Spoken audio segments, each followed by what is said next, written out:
রাজনীতি কার জন্য? রাজনীতি মানুষের জন্য, দেশের জন্য, সমাজের জন্য, কল্যাণের জন্য। সেখানে শুধু সরকারে গেলে সরকারি ফান্ড দিয়েই রাজনীতি করতে হবে, এই রাজনীতিতে আমরা বিশ্বাস করি না। বরঞ্চ নিজের পকেটের পয়সা দিয়েও জনগণের কল্যাণে প্রমাণ করতে হবে যে না, আমরা জনগণের কল্যাণ চাই। আমরা জানি এই হাসপাতাল 1972 সালে 50টা বেড নিয়ে তার যাত্রা শুরু করেছিল। এখন এই হাসপাতালে বেড সংখ্যা হচ্ছে 700।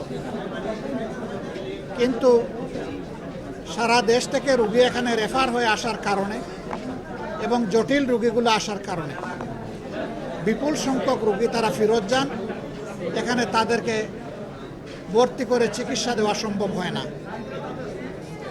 তাদের সেই ক্যাপাসিটি বা অ্যাকোমোডেশন নেই। আউটডোরে বিপুল সংখ্যক রোগী তারা এখান থেকে চিকিৎসা নেন। একটা দিক ভালো আমরা দেখে আসলাম যে হাসপাতালটা পরিষ্কার পরিচ্ছন্ন এবং ফ্লোরের মধ্যে, রাস্তার মধ্যে কোনো বেড ফেলা নেই। এখানে সরকারি হাসপাতালগুলোতে গেলে ভিন্ন দৃশ্য দেখা যায়, এইটা এখানে নেই। আমরা আলাপ আলোচনায় যেটা বুঝতে পারলাম যে এটি একটি স্পর্শকাতর ডেডিকেটেড হসপিটাল, যেখানে নিউবর্ন বেবি থেকে শুরু করে শিশুরাই এখানে ভর্তি হয়। কোনো পরিণত বয়সের লোক এখানে আসেন না, তাদের জন্য আলাদা হসপিটাল। এই অবস্থায় এখানে জটিল রোগী যারা আসে তাদের জন্য পিআইসিউ আছে, পেডিয়াট্রিক আইসিইউ, এনআইসিইউ, আরও 4টা ডিসিপ্লিনের এইরকম আইসিইউ আছে। কিন্তু তাদের যখন এমআরআই কিংবা সিটি স্ক্যানের দরকার হয় তখন এইখানে তার কোনো সুবিধা নেই, তাদেরকে বাইরের হসপিটালে পাঠাতে হয়। এমনি এই রোগীগুলা খুব ঝুঁকিপূর্ণ, এরপরে যদি আবার বাইরে পাঠাতে হয় যে কোনো বিপত্তি ঘটতে পারে। অনেক সময় রোগীর ঝুঁকি বিবেচনায় পাঠানো সম্ভব হয় না। ফলে এই যে একান্ত প্রয়োজনীয় জিনিসটাও তারা এখানে পাচ্ছে না। আমরা ইনশাল্লাহ সংসদে এটা নিয়ে আমাদের শিশু সমাজের জন্য কথা বলবো ইনশাল্লাহ। এই হাসপাতালটি সরকারি নয়, এটি একটি সংবিধিবদ্ধ প্রতিষ্ঠান। সরকার আগে জানতে পারলাম প্রতি বছর 30 কোটি টাকা এখানে অনুদান দিত, গতবার 2 কোটি কমিয়ে এটা 28 কোটি করা হয়েছে। ক্রমবর্ধমান চাহিদার আলোকে বাড়ানো দরকার, কমানোর প্রশ্ন আসবে কেন? কারণ আমাদের বাজেট তো প্রতি বছর বৃদ্ধি পাচ্ছে।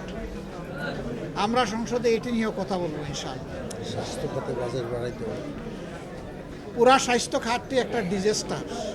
আমি সেদিন ময়মনসিংহ মেডিকেল কলেজে একজন রোগী দেখতে গিয়েছিলাম, যে দৃশ্য দেখে আসছে এটি হাসপাতাল বলা যাবে না, এটাকে বড়জোর একটা বাজার বলা যেতে পারে। সেখানকার চিকিৎসকরা, কর্মরত কর্মচারী কর্মকর্তারা হিমশিম খান। বেডের ক্যাপাসিটি 1000, রোগী ভর্তি থাকে 3700, 3700। প্রতিদিন আউটডোর থেকে চিকিৎসা নেয় আরও 4000-এর মতো মানুষ। সেই পরিমাণ ম্যান পাওয়ার নাই, অবকাঠামো নাই, লজিস্টিক সাপোর্ট নাই। না থাকার কারণে স্বাস্থ্য খাতের এই বিশ্রী অবস্থা। এই স্বাস্থ্যকে লুটপাট করে একদিকে খাওয়া হয়েছে, আবার সরকারগুলো এটাকে যথাযথ গুরুত্ব দেয়নি। জিডিপির কত % বরাদ্দ এখানে ছিল আমরা সবাই জানি, অথচ একটা দেশের 2টা খাত সবচেয়ে বেশি প্রাধান্য পাওয়ার কথা। একটি হচ্ছে শিক্ষা, দ্বিতীয়টি হচ্ছে স্বাস্থ্য। এই 2 খাতেই আমাদের উপেক্ষা এবং বঞ্চনা। শিক্ষা খাতে বিশেষ করে রিসার্চের কোনো ব্যবস্থা নেই। আমাদের দেশে অনেকগুলা মেডিকেল বিশ্ববিদ্যালয় হয়ে গেছে, সেখানেও রিসার্চের কোনো ব্যবস্থা নেই। পাবলিক বিশ্ববিদ্যালয়, ফকিরের ভিক্ষা দেওয়া হয় সেখানে, রিসার্চের জন্য পর্যাপ্ত ফান্ড। বিশ্ববিদ্যালয় মানেই হচ্ছে এটা রিসার্চ বেজ একটা প্রতিষ্ঠান, কিন্তু সেটাই নাই। তো আমরা এই সবগুলা দেখলাম। আমরা হামের ওয়ার্ড এবং আইসিইউ ছাড়াও আরও কিছু ওয়ার্ড আমরা পরিদর্শন করেছি।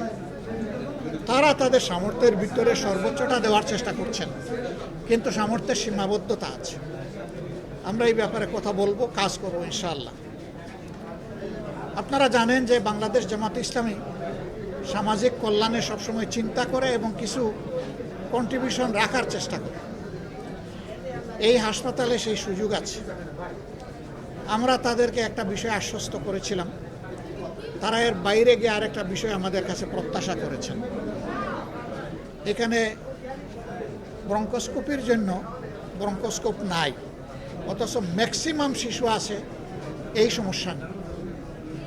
তারা এইটুকু আমাদের কাছে প্রত্যাশা করেন। আমাদের লিমিটটা এর নিচে ছিল, তারপরেও শিশুরা আমাদের কাছে আমানত, তারাই আগামীর ভবিষ্যৎ। এই শিশুদের প্রতি সম্মান রেখে আমরা ইনশাল্লাহ চেষ্টা করব তাদের এই পরামর্শ, অনুরোধ, দাবি যেটাই বলেন এটা আমরা পরিপালন করতে পারি কিনা। এবং আমরা আশা করব শুধু আমরা না, যারা এই রাজনীতির ময়দানে আছেন, রাজনীতি কার জন্য? রাজনীতি মানুষের জন্য, দেশের জন্য, সমাজের জন্য, কল্যাণের জন্য। সেখানে শুধু সরকারে গেলে সরকারি ফান্ড দিয়েই রাজনীতি করতে হবে, এই রাজনীতিতে আমরা বিশ্বাস করি না। বরঞ্চ নিজের পকেটের পয়সা দিয়েও জনগণের কল্যাণে প্রমাণ করতে হবে যে না, আমরা জনগণের কল্যাণ চাই। আমরা এই কাজ আমাদের সামর্থ্যের ভিতরে করার চেষ্টা করি, এখানেও আমরা শরীক থাকতে চাই।